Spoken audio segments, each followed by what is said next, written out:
For the first time in history, people and machinery are working together, realizing a dream. A uniting force that knows no geographical boundaries without regard to race, creed, or color. A new era where communication truly brings people together. This is the dawn of the net. Want to know how it works? Click here to begin your journey into the net. Now, exactly what happened when you clicked on that link? You started a flow of information. This information travels down into your own personal mailroom, where Mr. IP packages it, labels it, and sends it on its way. Each packet is limited in its size. The mailroom must decide how to divide the information and how to package it. Now, the package needs a label containing important information, such as sender's address, receiver's address, and the type of packet it is.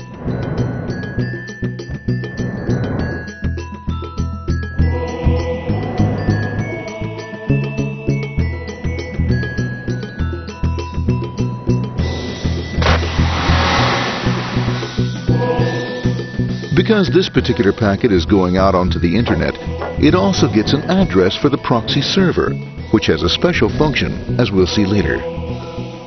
The packet is now launched onto your local area network, or LAN. This network is used to connect all the local computers, routers, printers, etc. for information exchange within the physical walls of the building.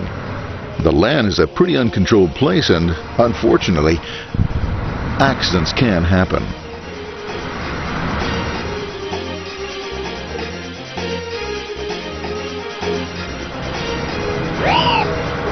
The highway of the LAN is packed with all types of information. These are IP packets, Novell packets, Apple Talk packets. They're going against traffic, as usual. The local router reads the address and, if necessary, lifts the packet onto another network. The router, a symbol of control in a seemingly disorganized world. Whoops, sorry about that. Let's move this one here, this one here. This moves here, this one goes here. I don't like this one. Let's go with this one. Let's go here. A little over to the left. Let's move with this one here. Another channel here. Let's put that one here. Another one there. Let's put that one here. There he is, systematic, uncaring, methodical, conservative, and sometimes not quite up to speed. Sorry. But at least he is exact, for the most part. That one goes there, that one goes there, that one goes there, and this one goes there. Well, another one goes there, that goes there. He's behind him, he goes there, that goes there, he goes there, oh, let's put that one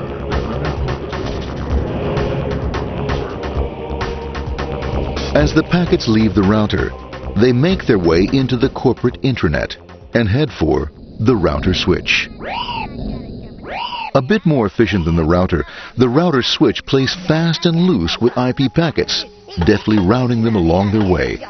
A digital pinball wizard, if you will. Here we go. Here comes another one. And it's another. Watch this, Mom. Here goes. Whoop, around the back. Hey, in there, in there, in there. Over the left, over the right, over the left, over the right. You got it. Here it comes. Right down. He shoots. He scores. It's going. Hey, Wayne. Here, watch out. Here comes another one. Oh, here we go. And it's gone. As packets arrive at their destination, they're picked up by the network interface, ready to be sent to the next level. In this case, the proxy. The proxy is used by many companies as sort of a middleman in order to lessen the load on their internet connection, and for security reasons as well. As you can see, the packets are all of various sizes, depending upon their content.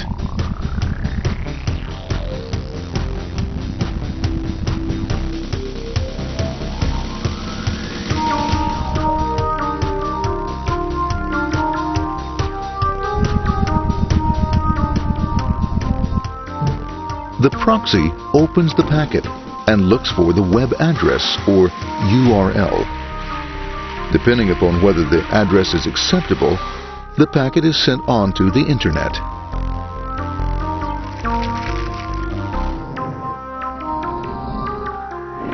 There are, however, some addresses which do not meet with the approval of the proxy, that is to say, corporate or management guidelines. these are summarily dealt with. We'll have none of that. For those who make it, it's on the road again.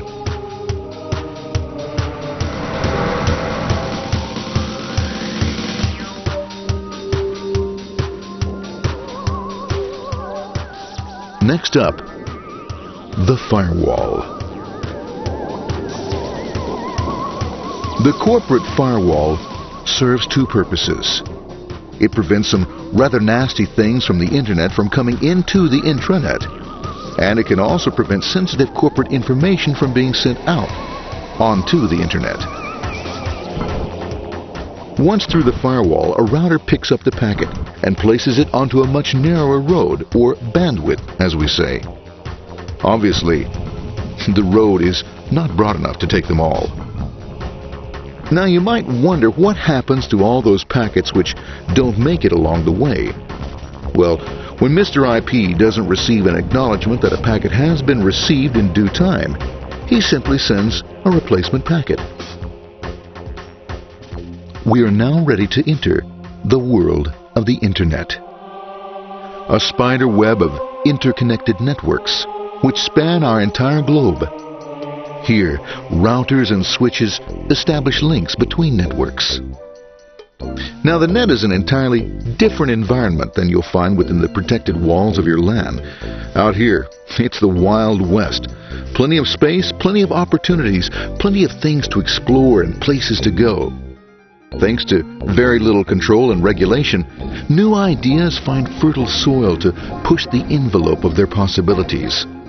But because of this freedom, certain dangers also lurk. You'll never know when you'll meet the dreaded ping of death. A special version of a normal request ping which some idiot thought up to mess up unsuspecting hosts. The paths our packets take may be via satellite, telephone lines, wireless, or even transoceanic cable. They don't always take the fastest or shortest routes possible, but they will get there. Eventually. Maybe that's why it's sometimes called the worldwide wait. But when everything is working smoothly, you can circumvent the globe 5 times over at the drop of a hat. Literally. And all for the cost of a local call or less. Near the end of our destination, we'll find another firewall. Depending upon your perspective as a data packet, the firewall can be a bastion of security or a dreaded adversary. It all depends on which side you're on and what your intentions are. The firewall is designed to let in only those packets that meet its criteria. This firewall is operating on ports 80 and 25. All attempts to enter through other ports are closed for business.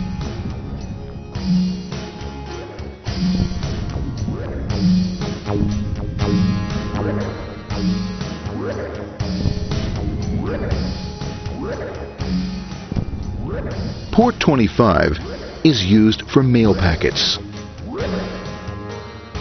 while Port 80 is the entrance for packets from the Internet to the web server. Inside the firewall, packets are screened more thoroughly. Some packets make it easily through customs, while others look just a bit dubious. Now, the firewall officer is not easily fooled, such as when this ping of death packet tries to disguise itself as a normal ping packet. It's okay, go on. It's okay. No problem. Have a nice day. We out of here. Bye.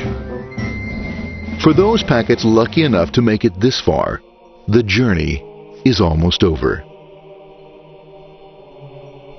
It's just a line up on the interface to be taken up into the web server. Nowadays, a web server can run on many things, from a mainframe to a webcam to the computer on your desk. Or why not your refrigerator? With a proper setup, you can find out if you have the makings for chicken cacciatore or if you have to go shopping. Remember, this is the dawn of the net.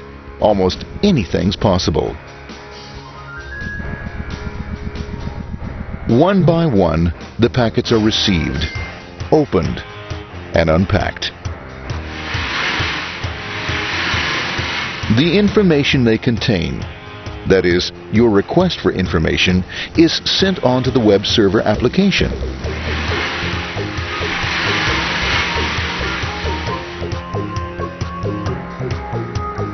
The packet itself is recycled, ready to be used again, and filled with your requested information.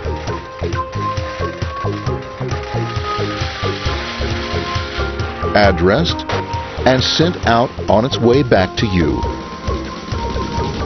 Back past the firewall, routers, and on through to the internet.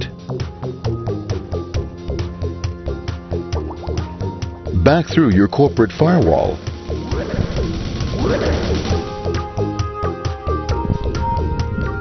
And onto your interface. Ready to supply your web browser with the information you requested.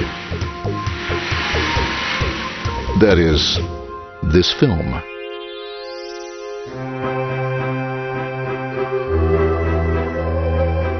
Pleased with their efforts and trusting in a better world, our trusty data packets ride off blissfully into the sunset of another day, knowing fully they have served their masters well. Now, isn't that a happy ending?